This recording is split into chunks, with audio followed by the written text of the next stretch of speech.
Hi there, and many of the original advocates that have for a long time been part of that push to close Rikers say they appreciate the words from Mayor Zohran Mamdani even amidst these two deaths in just the last week. But they say at this point what they are looking for from the relatively new mayor is action.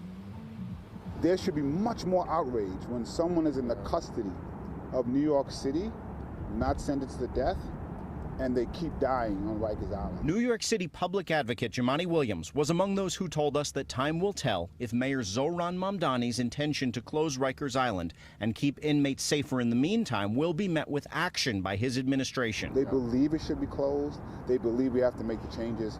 What I'm waiting to see now is to back that up with action as quickly as possible. We spoke with Williams and others Monday after 49-year-old John Price and 39-year-old Barry Cozart died just 4 days apart while being held at Rikers. The deaths are under investigation.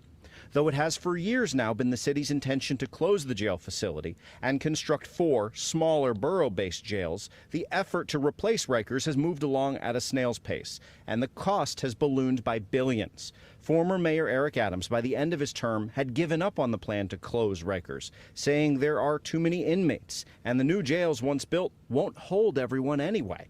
Brooklyn Borough President Antonio Reynoso says there are steps the mayor can take right now to keep fewer people locked up. We don't need to wait for the new jails to be built to move the elderly away from jail, to look for alternatives to incarceration, to move mothers that are having babies in Rikers Island out of Rikers Island. Those things we can do today. Advocates have also criticized the mayor, saying his preliminary budget so far speaks louder than his words. We have a mayor that in the preliminary budget has proposed an increase of about 5% to the Department of Corrections budget, and primarily in personnel costs rather than in therapeutic beds, rather than in like reentry service providing.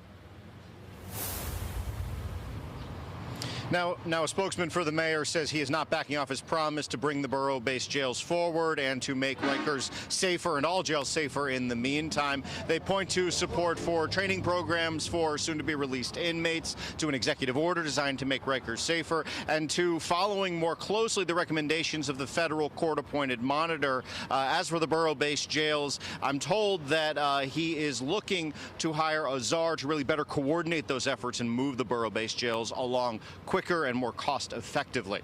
Live from Rikers, Henry Rossoff, Pix 11 News.